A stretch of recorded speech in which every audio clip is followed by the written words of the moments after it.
एक और महत्वपूर्ण टॉपिक पर आज हम डिस्कस करेंगे। आज मैं आपको वो काम सिखाने वाला हूं जो काम आपको टैली में एक्सेल के माध्यम से आप डायरेक्ट एंट्री कर पाओगे।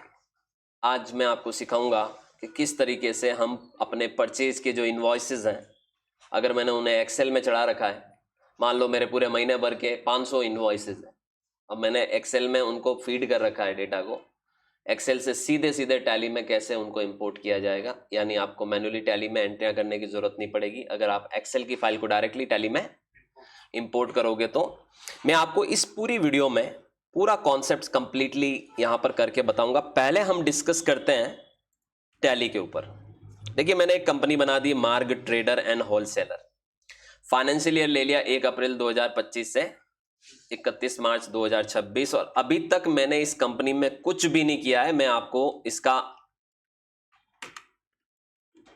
प्रमाण दे देता हूं कि हम सबको पता है कि जब आप स्टेट्स में जाके देखते हैं तो देखिए एक भी एंट्री नहीं हो रखी है, देखिए।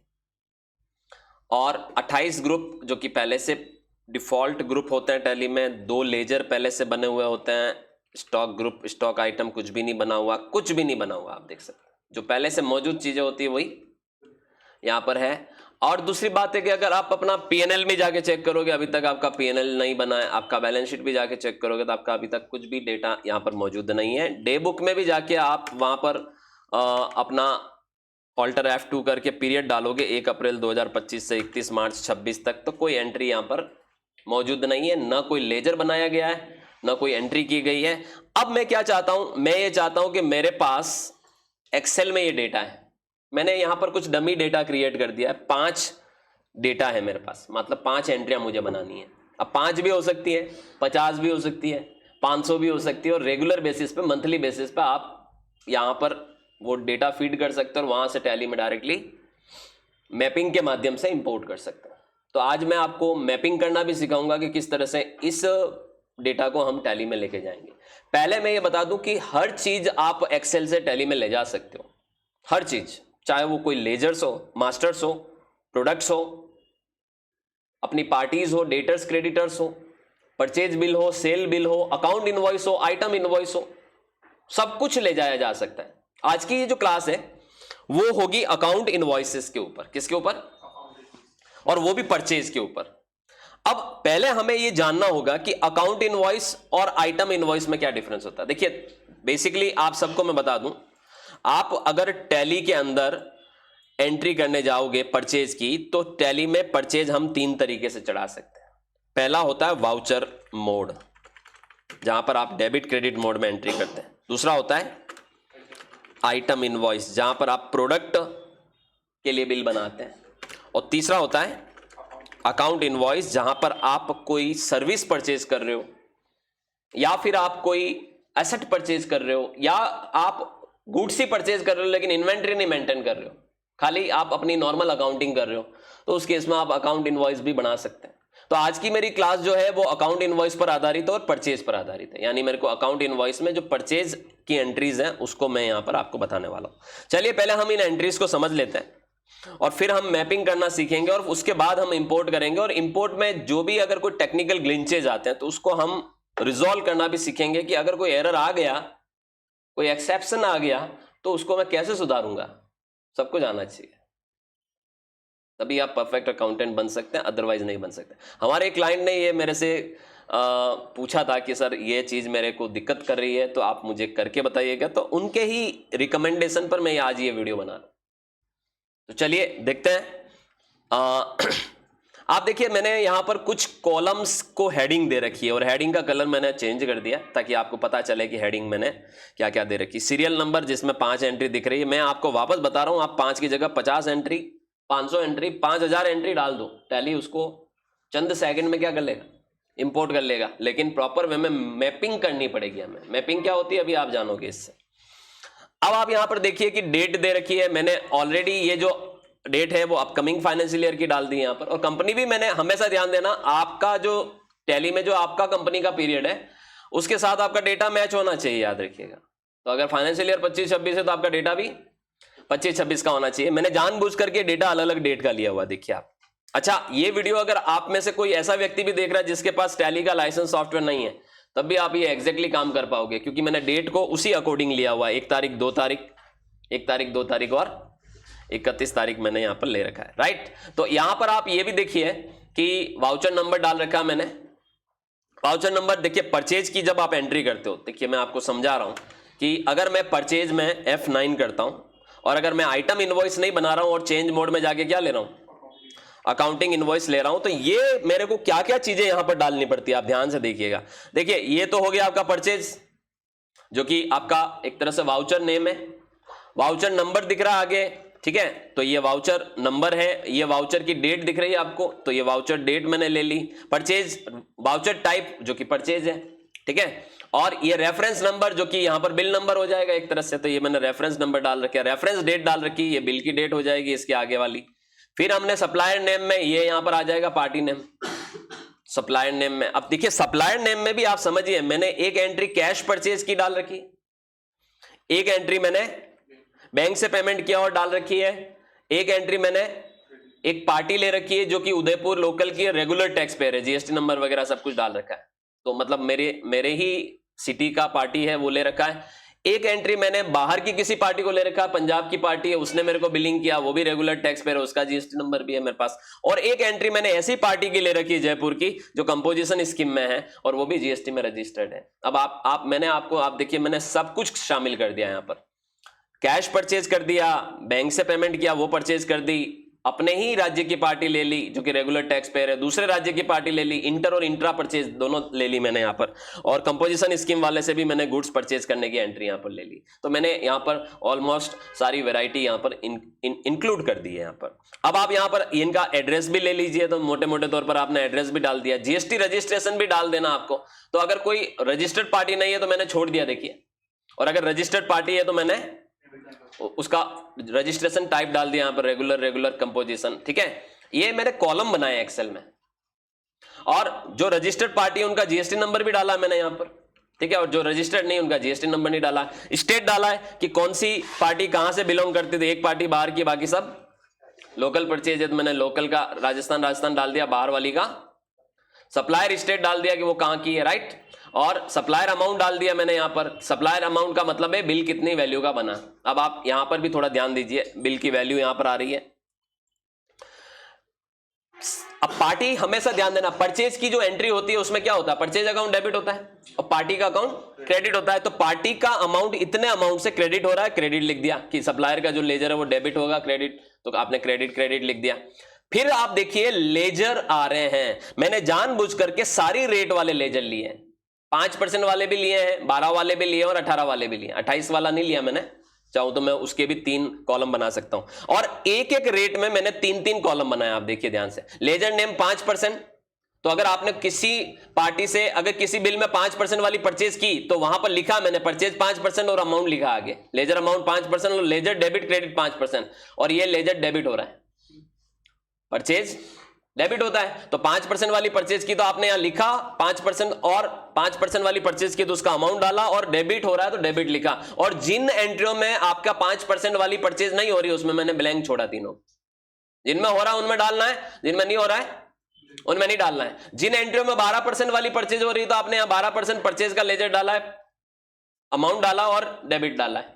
अच्छा एक चीज और बताता हूं, अगर कोई सर्विस इनवॉइस है, मतलब गुड्स की जगह पर आप क्या खरीद रहे हो, मान लो किसी ने आपको रेंट का बिल दिया, समझ रहे हैं, तो आपको रेंट 18% में आता है, तो आप यहां परचेज 18% की जगह रेंट 18% का यहां पर नाम लिखना है रेंट का, ताकि वो एंट्री में लेजर का नाम क्या जाए, रेंट जाए। तो आप समझिएगा, गुड्स खरीद रहे हो तो परचेज वर्ड यूज करो। कोई सर्विस का बिल है या कोई एसेट का बिल है तो आपको सर्विस का नाम या एसेट का नाम डालना है, और उसी रेट में डालना है जिस रेट वाला ये प्रोडक्ट है या सर्विस लेजर है, सॉरी। अब आप समझिए कि जहां 5% वाली परचेज है वहां मैंने 5% वाला अमाउंट डाला, जहां 12% वाली वहां मैंने 12% डाला। अच्छा एक ही बिल में सर आपने 5 और 12 डाला, मतलब आप एक ही बिल में हो सकता है मल्टीपल रेट वाली परचेज कर रहे हो, तो यहां पर आपने यहां डाला। देखिए पहला वाला बिल है उसमें मैंने 5% वाला माल भी खरीदा है 10,000 का, 12% वाला माल भी खरीदा है 5,000 का, और 18% वाला माल भी खरीदा है 15,000 का। और आप देखिए यहां पर 3 लेजर तीनों के बने हैं, 3 कॉलम, एक लेजर नेम, एक लेजर अमाउंट और एक लेजर डेबिट हो रहा है या क्रेडिट हो रहा है, और ये सब डेबिट होंगे। अब आप अगर एंट्री के नजरिए से, दृष्टिकोण से देखें तो पहली एंट्री मेरी क्या होने वाली है, purchase 5% account debit, purchase 12% account debit, purchase 18% account debit to supplier. अभी तो टैक्स के लेजर आने बाकी है। अच्छा, रजिस्टर्ड पार्टी होगी तो टैक्स के लेजर आएंगे। अगर रजिस्टर्ड पार्टी नहीं है, जैसे हमने देखिए आगे ही बता दिया कि हमने ये कैश में परचेज किया माल और यहां सप्लायर का जीएसटी नंबर वगैरह नहीं डाला हुआ है, तो अगर सप्लायर रजिस्टर्ड नहीं है तो उसने आपसे टैक्स नहीं लिया होगा। तो मैंने ये देखिए आगे टैक्स के लेजर बना रखे हैं, आईजीएसटी 5%, सीजीएसटी 2.5 और एसजीएसटी 2.5। ठीक है, तो अगर इंटर है तो आईजीएसटी लगेगा, इंट्रा है तो सीजीएसटी एसजीएसटी लगेगा। मैंने अमाउंट नहीं डाला, बताओ क्यों नहीं डाला? क्योंकि सामने वाली पार्टी रजिस्टर्ड नहीं है तो आपसे टैक्स नहीं लेगी। ठीक है, और यहां देखिए आप अगला आईजीएसटी 12%, सीजीएसटी 6 और एसजीएसटी 6% और आईजीएसटी 18%, सीजीएसटी 9%, एसजीएसटी 9%। तो आपको ये तीनों के लेजर बना लेने हैं। अब ये भी हमें पता है कि अगर आईजीएसटी जितना भी परसेंट लगेगा, सीजीएसटी और एसजीएसटी उसका आधा आधा लगेगा। तो आपने यहां पर कोई भी अमाउंट नहीं डाला क्योंकि पहली पार्टी रजिस्टर्ड नहीं है। आप देखिए पहली दो एंट्रियों को ध्यान से देखिए, पहली दो एंट्रियों में आपने जीएसटी नंबर को क्या रखा है, ब्लैंक। तो अगर जीएसटी नंबर को ब्लैंक रखा है तो आगे टैक्स के अमाउंट उन दो एंट्रियों में नहीं जुड़ रहे हैं, देखिए आप। ठीक है, और इनवॉइस जितने का होगा ये 30,000 का इनवॉइस होगा, और एक इनवॉइस अमाउंट कितने का होगा, और सबसे खास बात है कि इनवॉइस का मोड क्या होगा। अब यहां पर आपको टैली में, वो मैंने अभी आपको बताया था कि आइटम इनवॉइस हो तो आइटम इनवॉइस लिखना, अकाउंट इनवॉइस हो तो। और आज की क्लास डेडिकेटेडली हम किस पे बात करेंगे, अकाउंट इनवॉइस पे। मैं और भी सेपरेट वीडियो बनाऊंगा आइटम इनवॉइस के लिए, परचेज के लिए भी, सेल के लिए भी। ठीक है, तो आप आज ये समझिए कि अकाउंट इनवॉइस की एंट्री आप टैली में कैसे करेंगे, एक्सेल के माध्यम से इंपोर्ट करके। और लास्ट में वाउचर नरेशन, अगर आप चाहो तो नरेशन भी डाल सकते हो। अब दो एंट्रियां तो आपकी अनरजिस्टर्ड परचेज दिख रही है यहां पर, अनरजिस्टर्ड पार्टियों से। अब विजय ट्रेडर वाली एंट्री को देखो आप। इस एंट्री में ये रेगुलर टैक्स पेयर है, जीएसटी नंबर दे रखा है। अगर कोई रेगुलर टैक्स पेयर आप उससे माल खरीद रहे हो तो समझना कि वो आपसे टैक्स तो लेगा ही लेगा, राइट। तो राजस्थान का ये, तो ये इंट्रा है। कौन सी परचेज है, इंट्रा। 35,400 से विजय जो इंटरप्राइजेस है वो क्रेडिट होगा यहां पर। और आप देखिए न तो 5% वाली परचेज है, न 12 वाली डाली है, मैंने 18 वाली डाली है। यानी मैं विजय इंटरप्राइजेस से 18% वाली परचेज कर रहा हूं 30,000 की, और 30,000 पर 18% की परचेज के हिसाब से आपका जीएसटी कितना लगेगा, 9% सीजीएसटी लगेगा, 9% एसजीएसटी लगेगा, 2700 टोटल मिला के कितना होता है, 35,400। तो इनवॉइस अमाउंट टोटल 35,400 होगा। आप यहां पर भी देख सकते हैं, जब आप यहां कोई एंट्री करते हैं तो यहां बिल डाल, यहां पर आप पार्टी नेम डाल देते हैं तो वो पार्टी नेम क्रेडिट होता है एक तरह से। एंट्री मोड में देखूं तो क्रेडिट होता है। फिर पर्टिकुलर में आके आप क्या डालते हो, जैसे ये पार्टी नेम डाल दिया मैंने कैश, ठीक है। फिर आप पर्टिकुलर में आके क्या डालते हो, परचेज का लेजर डालते हो अगर आपने बना रखा है तो, और उसका अमाउंट डालते हो। फिर सीजीएसटी का लेजर लेते हो, फिर एसजीएसटी का लेजर लेते हो। तो ये देखिए आप, परचेज का लेजर आपने क्या करना है, डेबिट करना है 30,000 से, और आपने यहां पर क्या ले लिया, सीजीएसटी और एसजीएसटी ले लिया 2700, और आप यहां देख सकते हैं 35,400 टोटल बिल अमाउंट, और ये आपका अकाउंट इनवॉइस। नरेशन चाहो तो डाल सकते हो। एक एंट्री और मैं यहां पर बता रहा हूं आपको, जो ध्यान से देखिएगा। एक एंट्री है जहां पर मैं होशियारपुर पंजाब की पार्टी से यहां पर गुड्स खरीद रहा हूं, रेगुलर टैक्स पेयर है, इंटर स्टेट परचेज है मेरे लिए। क्या है, इंटर स्टेट परचेज। तो आप समझिए टोटल बिल वैल्यू 1.5 है, मतलब आपको पार्टी से कितना, पार्टी को कितना पैसा देना है, 1.5। 5% वाली है 1 लाख, तो मैंने 5% वाली में डाला। देखिए ऊपर वाले बिल में वो 18% वाली परचेज थी तो 18% डाला, और ये 5% वाली है तो 5% में 1 लाख, और परचेज अकाउंट आपका डेबिट होगा। और यहां पर आप देखिए आईजीएसटी बनेगा 5%, 1 लाख पे कितना परसेंट, 5%, 5,000, और टोटल बिल वैल्यू कितनी हो जाएगी, 1,05,000। तो ये इस तरह से आपको एंट्री फीडिंग एक्सेल में अगर आप करते हो तो अब आपको मैपिंग इसी अकॉर्डिंग करनी पड़ेगी। चलिए एक और एंट्री यहां पर देखते हैं, जहां पर राजस्थान की एक कंपोजिशन स्कीम में जो पार्टी है उससे आपने खरीदा है। हम सबको पता है कि अगर कोई कंपोजिशन स्कीम में पार्टी होती तो वो हमसे टैक्स नहीं ले सकती। तो 30,000 रुपए की अगर आप परचेज कर रहे हो, जिसमें से 5% वाली 10,000 की है, 12% वाली 10,000 की, और 18% वाली 10,000 की है, तो सामने वाली पार्टी ने आपसे कोई टैक्स तो लिया नहीं होगा। तो टैक्स के कॉलम क्या रहेंगे, ब्लैंक। तो 10, 10, 10 बराबर 30,000। तो ये 30,000 से आपको एंट्री। अब ये इस तरह से डेटा फीडिंग करना पड़ता है। और डेटा फीडिंग भी देखिए, लोग कहते हैं कि यार एक्सेल से डायरेक्टली टैली में आ जाएगा तो हमारे लिए काम बहुत आसान हो जाएगा। मेरे को एक बात बताओ, अगर आपको जीएसटी की कंप्लायंस नहीं पता है, आपको इंटर इंट्रा नहीं पता है, आपको रेगुलर कंपोजिशन नहीं पता है, आपको अकाउंटिंग प्रॉपर नहीं आती है, तो आप क्या एक्सेल से टैली में ले जाके कर लोगे? इसमें फीडिंग भी नहीं कर पाओगे। हर किसी के बस की बात है ये डेटा कैसे फीड किया गया। फीड करना तो दूर की बात है, समझना ही हर किसी के बस की बात नहीं है, क्योंकि इसके लिए आपको कंप्लायंस का नॉलेज होना चाहिए। आधे अधूरे अकाउंटेंट, मैं हर वीडियो में बोल रहा हूं, आधे अधूरे अकाउंटेंट बन के कुछ भी हासिल नहीं कर सकते। आपको कंप्लीट अकाउंटिंग नॉलेज होना चाहिए, डिटेल में स्टडी करनी पड़ेगी। जो लोग टीचर, जितने भी आपको यूट्यूब पे टीचर लोग पढ़ाते हैं, इंक्लूडिंग मी ऑल्सो, वो लोग सब बहुत पढ़ाई करते होंगे, बहुत की भी होगी, बहुत करते भी होंगे, बहुत समय देते हैं अपना, तब जाके वो आपको टीच कर पा रहे हैं। चलिए आगे बढ़ते हैं। ये डेटा आपने समझ लिया, राइट? अब इस डेटा की मैपिंग करना आना चाहिए। क्या आना चाहिए? मैपिंग करना आना चाहिए। आपको कुछ भी नहीं करना है, ये एक्सेल में डेटा आपने डाल दिया, राइट? ये सारे कॉलम हेडिंग्स हैं, और अब आप इसको सेव करके बंद कर दीजिए इस फाइल को। ये फाइल कहां पड़ी हुई है ये भी बता देता हूं मैं आपको। सबसे इंपॉर्टेंट स्टेप अब मैं बताने जा रहा हूं, ध्यान से देखिएगा। ये फाइल आपकी पड़ी हुई है, देखिए मेरे बिल्कुल डेस्कटॉप के ऊपर ये रही, एक्सेल मैपिंग फाइल टैली, ठीक है? इसमें आप ये भी देख लीजिए कि इस फाइल के अंदर और कोई शीट नहीं है, एक ही वर्कशीट है जिसका नाम मैंने बदल के क्या रख लिया है, अकाउंट इनवॉइस परचेज, और इसमें ये 5 एंट्रियां। और अब मैं इसको बंद कर रहा हूं, और आपको टैली में अभी मैंने बताया भी चुका हूं कि मैंने अभी तक टैली में एक भी एंट्री नहीं की है। आपको मेरा डे बुक चेक करा देता हूं मैं, 1 अप्रैल से 31 मार्च तक की कोई एंट्री नहीं हो रखी है, ना कोई लेजर बना हुआ है, ठीक है? अब आपको मैं मैपिंग करना सिखा रहा हूं, ध्यान से देखिएगा। सबसे इंपॉर्टेंट स्टेप है आज की इस क्लास की। आप जब इंपोर्ट में जाएंगे, वहां पर आपको मैनेज करके एक ऑप्शन दिखेगा। क्या दिखेगा? मैनेज करके एक ऑप्शन दिखेगा। ऑलराइट, जब आप मैनेज पर जाओगे, उसमें आपको 2 ऑप्शन नजर आ रहे हैं, एक मैपिंग टेम्पलेट्स, एक सैंपल एक्सेल फाइल। अब आपको आपने जो डेटा बनाया उसके अनुसार मैपिंग करनी है। जैसे आपका डेटा बना हुआ है उसके अनुसार आपको मैपिंग करनी है।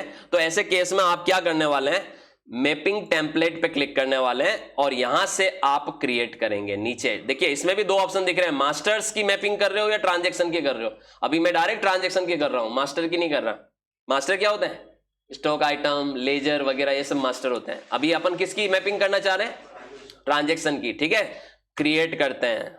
अब आपसे टैली बोल रहा है कि आपको अगर मैपिंग करनी है तो कौन सी फाइल की मैपिंग करनी है। तो आप यहां से क्या करिए, सेलेक्ट फ्रॉम ड्राइव या स्पेसिफाई पाथ कर सकते हो। सेलेक्ट फ्रॉम ड्राइव ज्यादा बढ़िया है। सेलेक्ट फ्रॉम ड्राइव में जाएं, डेस्कटॉप पे मेरी वो फाइल पड़ी हुई है, डेस्कटॉप पे मैं आया और यहां पर वो फाइल है, देखिए एक्सेल मैपिंग फाइल टैली। इसको आप सेलेक्ट कर लीजिए। फिर आपको वर्कशीट बता रहा है। अगर उस फाइल में और भी बहुत सारी वर्कशीट होती थी, यहां पर सारी वर्कशीट के नाम आते हैं, तो हमारे तो केस में हमने फाइल में एक ही वर्कशीट रखी हुई है, उसका नाम क्या है? Account invoice purchase. उस पर क्लिक कर लेते हैं। अब देखिए आपके सामने यहां पर आ रहा है कि आप इस फाइल को क्या नाम देना चाहते हैं, ठीक है?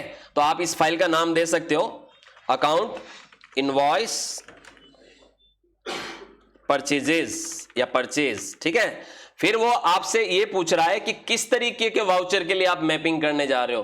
तो देखिए मेरे को सबसे ऊपर ही ऊपर देखिए, टैली में बेसिकली 4 तरीके के वाउचर होते हैं, inventory voucher, accounting voucher, order voucher और payroll voucher.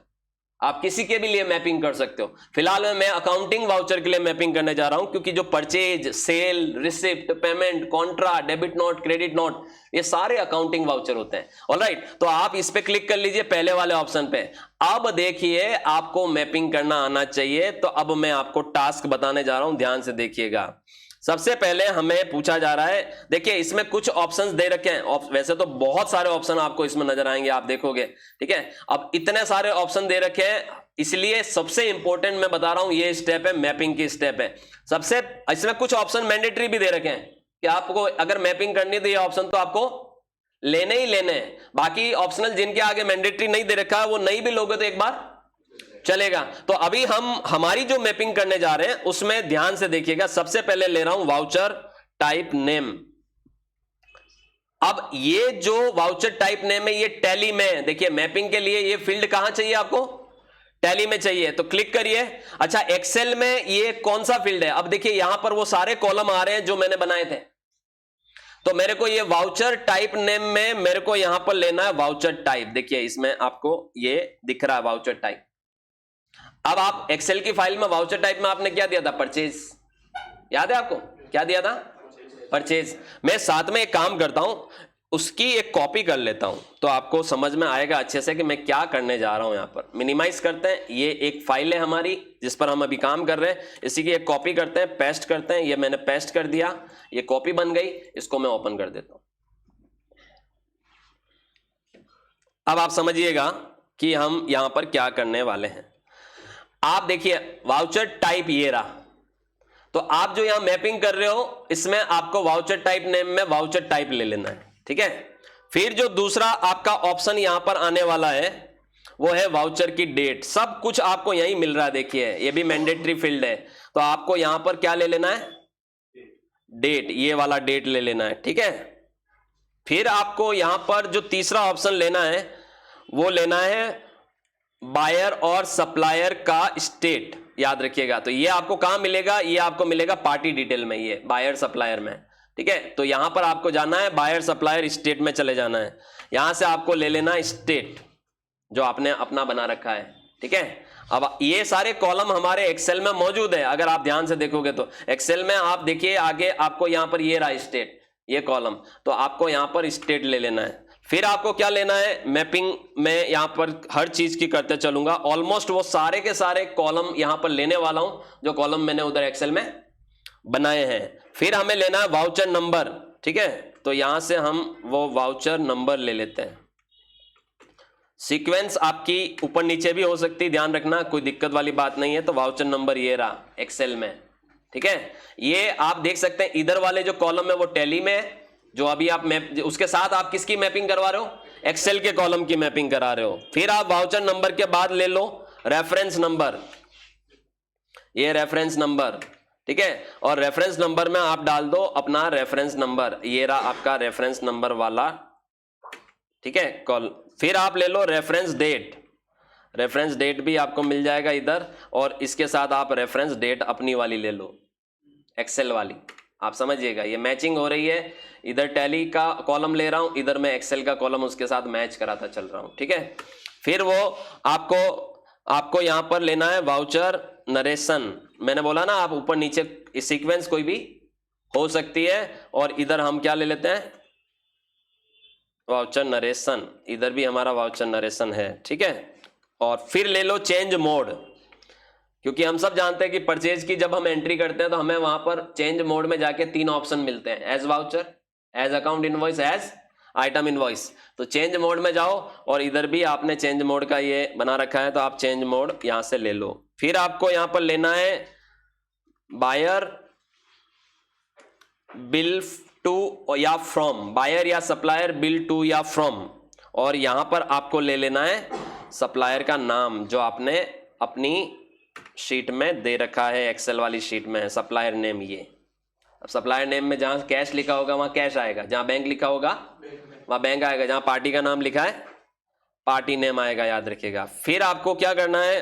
Buyer supplier GST registration. अब कंटिन्यूसली ये कॉलम आप पिक कर लीजिए इसके साथ वाले, ठीक है। तो यहां पर आप ले लेंगे buyer supplier GST registration type, ठीक है। तो आप यहां से ये रजिस्ट्रेशन टाइप ले लें, और यहां पर भी आप जीएसटी रजिस्ट्रेशन टाइप आपने इस नाम से कॉलम बना रखा है, ले लीजिए।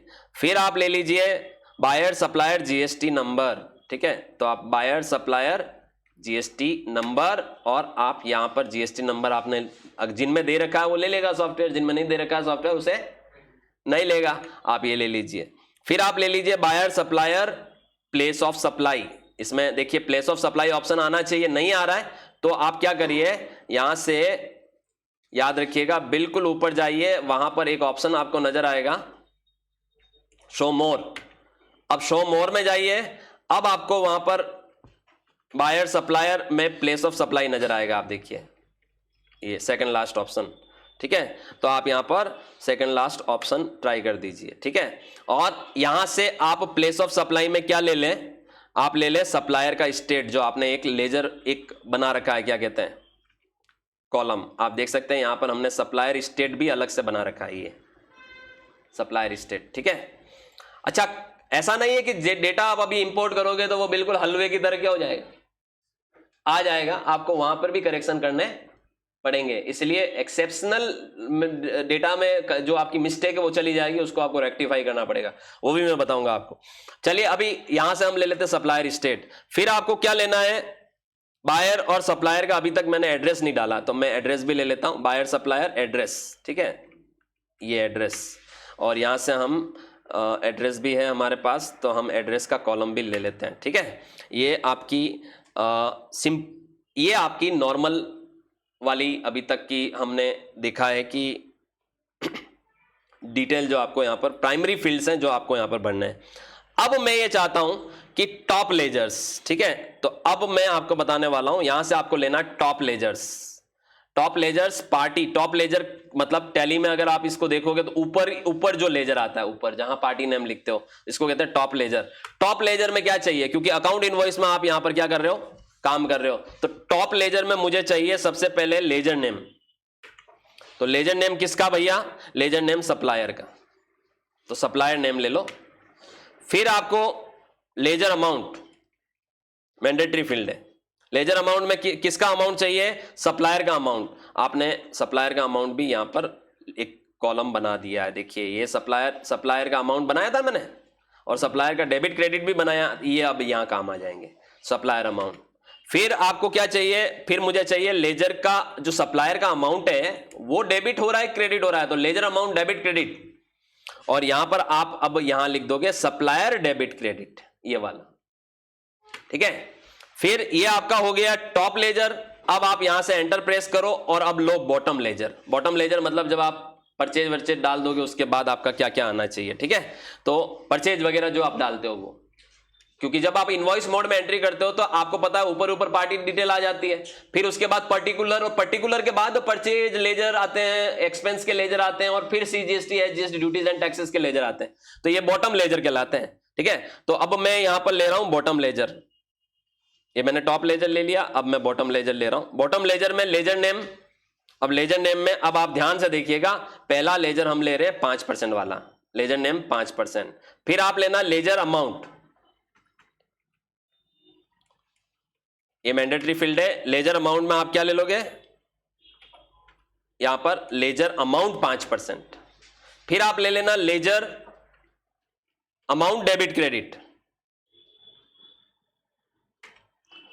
तो यहां पर आप ले लेना लेजर 5% डेबिट क्रेडिट। आप समझ रहे हो, लेजर नेम 5% लिया, लेजर अमाउंट 5% लिया, लेजर अमाउंट डेबिट क्रेडिट 5% ले लेना यहां पर, ठीक है। इसे कहते हैं bottom fields. Same to same वापस क्या करना है आपको, 5% के बाद 12% के लिए भी करना और 18 के लिए भी करना है। कैसे करेंगे सर, ऐसे करेंगे, वापस से बॉटम लेजर, फिर वापस लेजर नेम, और अब की बार लेजर नेम 12%, फिर वापस लेजर अमाउंट और लेजर अमाउंट 12%, फिर वापस लेजर अमाउंट डेबिट क्रेडिट और लेजर अमाउंट डेबिट क्रेडिट 12%, ठीक है। फिर वापस एंटर करना है, बॉटम लेजर लेना है। अच्छा, आप लोगों को डेफिनेटली बहुत मुश्किल टास्क लग रहा होगा, लेकिन ये वन टाइम टास्क है, आप तो मेरी वीडियो देखकर रुक रुक के कर लोगे, लेकिन एक ही बार करने वाला काम है, और वन टाइम टास्क तो मुश्किल लगता ही है। इतना ही आसान होता तो हर कोई अकाउंटेंट होता नहीं। ये हम एक तरह से क्या कर रहे हैं, कोडिंग कर रहे हैं, टैली में कोडिंग कर रहे हैं, तो ये कोडिंग तो एक ही बार करनी पड़ेगी आपको। इसको कहते हैं मैपिंग, डेटा मैपिंग, कि आपको डेटा किस तरह से चाहिए। वापस से लेते हैं अगला लेजर नेम, और लेजर नेम 18% ले लेते हैं, ठीक है। फिर लेजर अमाउंट और लेजर अमाउंट अब की बार 18% ले लेते हैं, क्योंकि मैं तीनों रेट वाला डाल रहा हूं, इसलिए आपको यहां पर थोड़ा सा ये लंबा लेंदी लगने लग रहा है, बट ऐसा नहीं है, ये आपको ये सेट करना पड़ेगा, तभी आप कभी भी 12% का डेटा भी आप कर पाओगे इसमें, और कभी 18 वाला भी कर पाओगे, 5 वाला भी कर पाओगे। और ये आपको यहाँ पर लेजर 18% डेबिट क्रेडिट ले लेना है। इस तरह से आपने तीनों के तीनों लेजर की क्या कर दी, डिटेल्स यहाँ पर मैपिंग कर दी। ठीक है, कितनी कितनी, तीनों की। अब आपको क्या करना है, अब आपको वापस से बॉटम लेजर लेना है। ठीक है, और अब आपको यहां पर बॉटम लेजर लेने के बाद लेजर नेम वापस से लेना है, क्योंकि अभी तो आपने लेजर ले लिया। अब लेजर नेम लेना और यहां से आपको क्या करना है, स्पेसिफाई फिक्स्ड फील्ड वैल्यू लेना है, स्पेसिफाइड फिक्स्ड फील्ड वैल्यू। और अब आपको यहां बताना है कि भैया किसकी वैल्यू मेरे को यहां पर स्पेसिफाई करनी है। तो मान लो अब आप करने जा रहे हो कि आप यहां पर न्यू नेम पर क्लिक करो और IGST ले लो। कौन सा, IGST। आप IGST की वैल्यू यहां पर क्या करने जा रहे हो, फिक्स करने जा रहे हो। ठीक है, अब आपको लेजर अमाउंट लेना है और अब आपको यहां पर ले लेना है IGST 5%। कौन सा, IGST 5%। वापस लेजर अमाउंट लेना है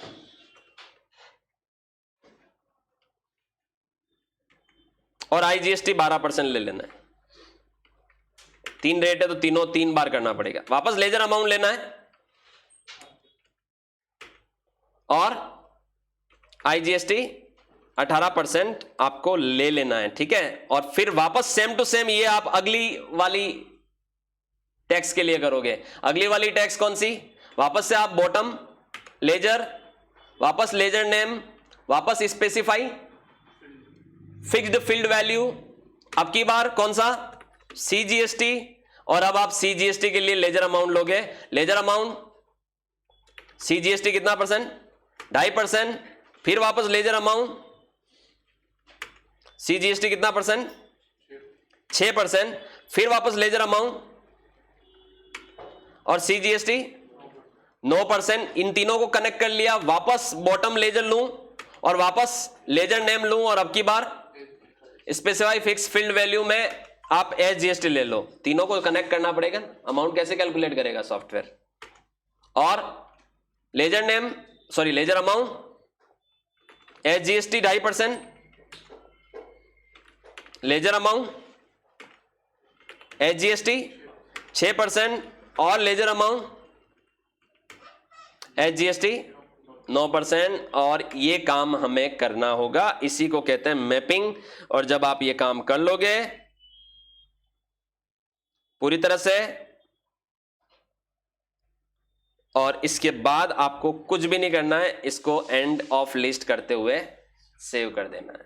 मैं एक बार सेव कर दूं क्योंकि मेहनत लग गई, डेटा चला नहीं जाए। अब देखिए सेव कर दिया, अब बिंदास हूं मैं, क्योंकि अब वापस से इंपोर्ट में जा रहा हूं, वापस से मैनेज में जा रहा हूं और वापस से मैनेज टेम्पलेट में जा रहा हूं और अब की बार अल्टर में जा रहा हूं। और मैं उसी डेटा को अगर अब अल्टर करने जाऊंगा तो आप देखिए ये आपकी मैपिंग है पूरी तरह से। आप इसका स्क्रीनशॉट ले सकते हैं, आपको भी करना पड़ेगा ये काम।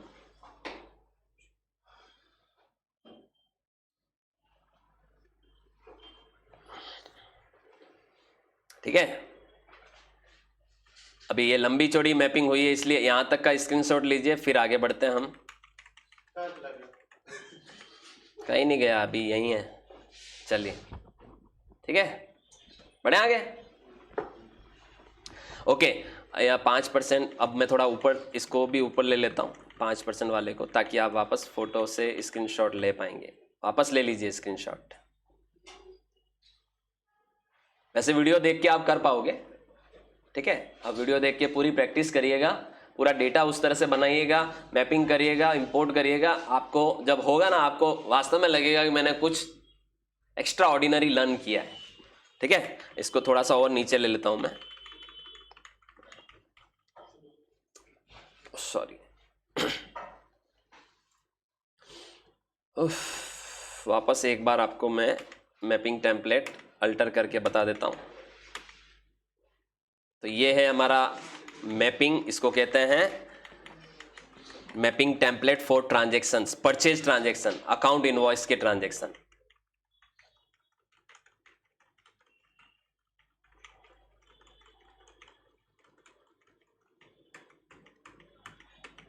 इसका भी फोटो ले लीजिए, यहां तक ये पूरी सेटिंग आपको करनी पड़ेगी। नाउ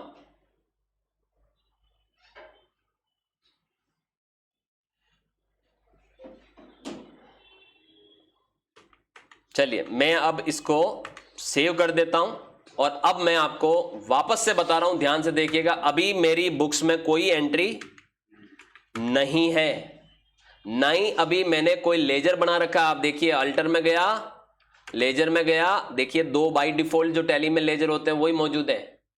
अब मैं क्या करने जा रहा हूं, उन एंट्रियों को इंपोर्ट करने जा रहा हूं। इंपोर्ट, अब आप ट्रांजैक्शन इंपोर्ट कर रहे हो तो ट्रांजैक्शन आपको ये बताना पड़ेगा फाइल फॉर्मेट कि एक्सेल से इंपोर्ट कर रहे हो। आपको ये फाइल भी बतानी पड़ेगी जो आप यहां से लेके आ रहे हो, जो कि डेस्कटॉप पे पड़ी हुई है, जिसको आपने ऑलरेडी कनेक्ट कर रखा है।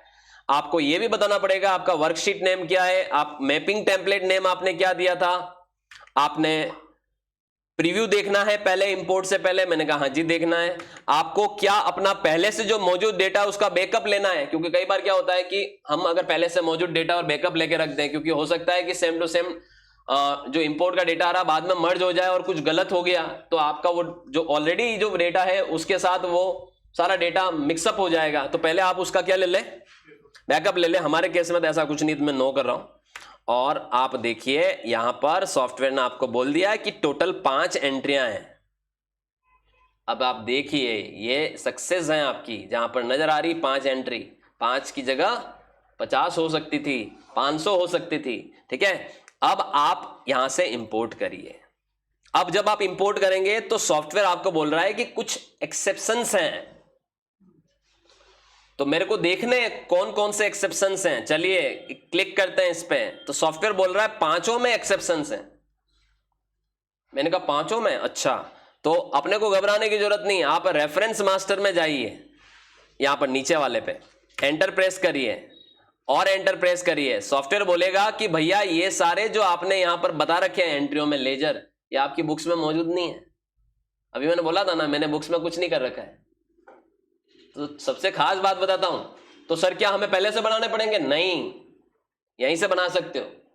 कैसे सर? बताता हूं। जैसे अभी एक पार्टी कौन सी है, गुरु शरण ट्रेडर, एंटर प्रेस करिए, इसका लेजर क्रिएशन स्क्रीन खुल जाएगा। अब आप समझिए, आपके मैंने एक्सेल की ये फाइल खोल रखी है, गुरु शरण क्या नाम है, ये पार्टी, ठीक है, होशियारपुर पंजाब की पार्टी है, रेगुलर टैक्स पेयर है, जीएसटी में रजिस्टर्ड पार्टी है। तो अब जिससे मैं माल खरीदता हूं कौन होता है? क्रेडिटर। मुझे इसका सही ग्रुप पिक करना होगा, यहां से मैं इसका डिटेल डाल सकता हूं, ठीक है, और मैं इसका स्टेट ले लूं, स्टेट क्या हो जाएगा? पंजाब, ठीक है, और मैं रेगुलर टैक्स पे लेकर इसका जीएसटी नंबर यहां से कॉपी करके इधर डाल दूंगा, ठीक है। तो ये अगर अभी बना दिया ना, फिर भविष्य में ये वापस आप एक्सेल में डालोगे तो आपको नहीं बनाना पड़ेगा, क्योंकि ये लेजर पहले से मौजूद मिलेगा, राइट। और आप इसको सेव कर दीजिए। जैसे ही सेव किया देखिए गायब हो गया, पहले एरर दिखा रहा था, गायब हो गया। अभी हरदीप इंटरप्राइजेस, चलिए इसका भी देखते हैं, ये भी क्रेडिटर, ठीक है, और किधर का है ये देखिए आप, जयपुर का पार्टी है, तो आप यहां से जयपुर ले लीजिए, राजस्थान, ठीक है। और कंपोजिशन स्कीम में है भैया, तो आप यहां से इसको कंपोजिशन कर दीजिए और इसका जीएसटी नंबर डालते हुए इसको भी सेव कर दीजिए। देखिए इसको भी हटा दिया सॉफ्टवेयर ने। अब सॉफ्टवेयर बोल रहा है कि परचेज 5% वाला लेजर भी मौजूद नहीं है, तो चलिए इसको भी बना लेते हैं। परचेज का ग्रुप क्या होता है? परचेज होता है। और एक और बात बताता हूं, आपको यहाँ जीएसटी एप्लीकेबल रखना है, और आप चाहो तो जीएसटी रेट डाल सकते हो यहाँ पर 5%, ताकि वो सॉफ्टवेयर 5% कैलकुलेट करे। अभी मैं नहीं डाल रहा हूं, आप समझिएगा, और मैं गुड्स लेते हुए सेव कर रहा हूं। अभी मैं बता रहा हूं क्यों नहीं डाल रहा हूं, ये भी बताऊंगा। ये भी हट गया। फिर देखिए इसने कुछ नई चीजें और लाके खड़ी कर दी। परचेज 12%, चलिए इसको भी बना लेते हैं। आपको सिर्फ क्या बदलना है? गुड्स, और सेव कर देना है। फिर परचेज 18% को भी ला दिया, देखिए। तो मैं अभी रेट वेट नहीं डाल रहा हूं, और मैं गुड्स लेते हुए सेव कर दूं। फिर एक आईजीएसटी का लेजर इसने मेरे सामने लाके रख दिया। इसका क्या ग्रुप होता है? ड्यूटीज एंड टैक्सेस, जीएसटी और आईजीएसटी, और रेट इसमें भी नहीं डालनी, और सेव कर दो। फिर एसबीआई बैंक, इसका ग्रुप बैंक अकाउंट होता है। देखिए भले ही आप एक्सेल से इंपोर्ट करके ला दिए, मास्टर्स आपको क्रिएट करने पड़ेंगे। बहुत लोग कहते हैं एआई आने के बाद अकाउंटेंट का वैल्यू खत्म हो जाएगा। मेरे को बताओ एआई क्या ही कर लेगा? क्या ये बेसिक कॉन्सेप्ट्स एआई ऑटोमेटिक कर लेगा? अभी आप एक तरह से एआई का ही यूज कर रहे हो, जहां पर आप एक्सेल से डेटा किधर कर रहे हो? टैली में इंपोर्ट कर रहे हो। ये सब आपको बनाने ही तो पड़ रहे हैं। आप समझिए, कभी नहीं खत्म हो सकता है, क्योंकि जो डेटा एंट्री फीडिंग है उसमें भी आपको बहुत जगह चीजें करेक्शन करनी पड़ेगी। ये करेक्शन ही तो हो रहा है, ये कौन कर पाएगा? अकाउंटेंट कर पाएगा। ऑलराइट, आप चाहो तो यहां पर अपना बैंक डिटेल वगैरह सब कुछ डाल सकते हो। सेव कर दो इसको, ठीक है। और विजय ट्रेडर, अब देखिए विजय ट्रेडर ये भी कौन है? क्रेडिटर। कैश का लेजर पहले से बना होता है तो सॉफ्टवेयर ने हमें नहीं दिया वो एक्सेप्शन में, ठीक है। ये क्रेडिटर और विजय ट्रेडर किधर का है? पहाड़ा उदयपुर, राइट। तो इसका हम ये एड्रेस डाल देते हैं, राजस्थान की पार्टी है और रेगुलर टैक्स पेयर है। ऑलराइट, और इसका जीएसटी नंबर हम यहाँ से कॉपी कर लेते हैं और इधर डाल देते हैं। नाउ मैंने एक तरह से अपने एक और है सीजीएसटी, अभी सीजीएसटी आया तो एक और आएगा एसजीएसटी, ठीक है। तो सीजीएसटी, जीएसटी और ये देखिए एसजीएसटी आ गया, ड्यूटीज एंड टैक्सेस, जीएसटी और एसजीएसटी, और सेव कर दीजिए। अब आपके सारे के सारे एक तरह से एक्सेप्शन क्या हो गए? खत्म हो गए। अब आप बाहर निकल लिए और अब देखिए, अब वो सॉफ्टवेयर आपको कुछ अमाउंट मिसमैच का बता रहा है कि डेबिट और क्रेडिट में अमाउंट मिसमैच हो रहा है साहब। चलिए देखते हैं किस में मिसमैच हो रहा है। परचेज में हो रहा है। ये दो एंट्रियां ये आपको बता रहा है, ठीक है। इन दो एंट्रियों में अब देखिए यहां पर ये मैपिंग की मिस्टेक एक तरह से दिखा रहा है, 2700 माइनस में दिखा रहा है, तो आप इसको प्लस में करना पड़ेगा, ठीक है। कहीं ना कहीं सेव कर दो, ठीक है। वाउचर नंबर भी देखिए already use, new number generate कर देगा, ठीक है। और इसमें भी आप देखिए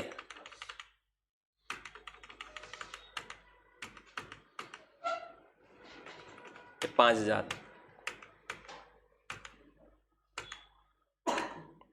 अब आपने इन मिस्टेक्स को हटा दिया है, ठीक है।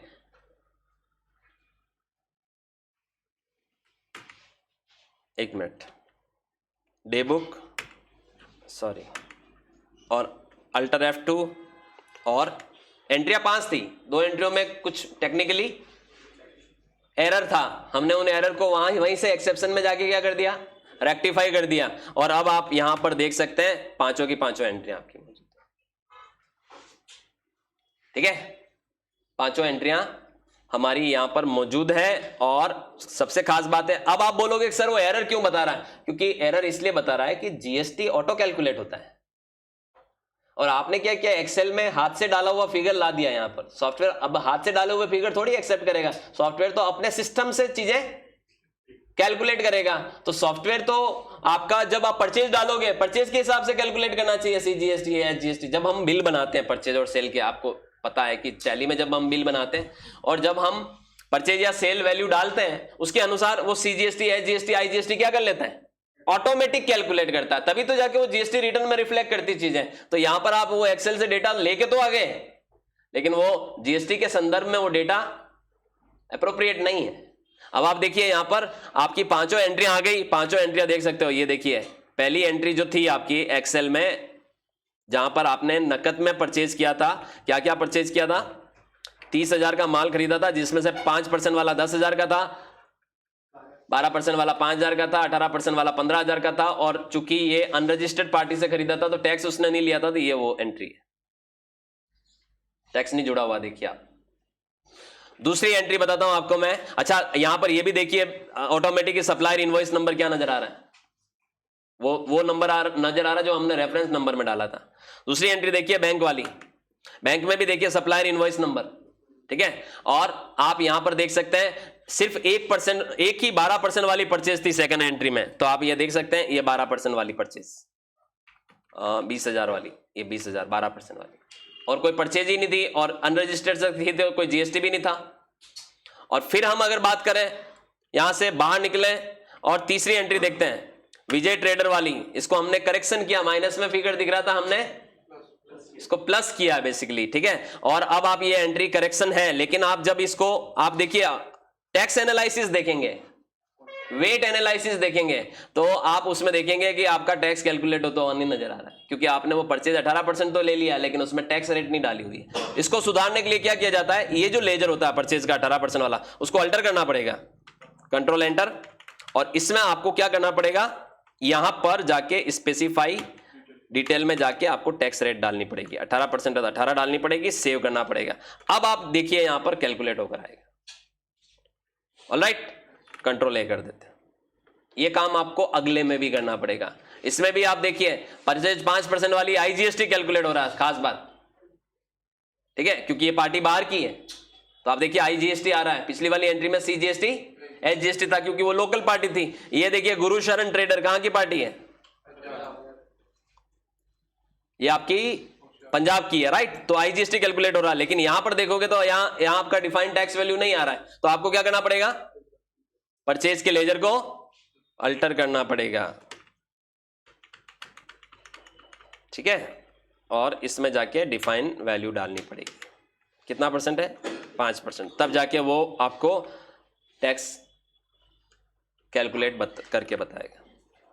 और तीसरी एंट्री, जहां कंपोजिशन व्यापारी से आपने खरीदा माल, तो कंपोजिशन व्यापारी से खरीदेंगे तो वो तो टैक्स लगाएगा ही नहीं, तो उसने टैक्स यहां पर जुड़ा हुआ नहीं आ रहा है।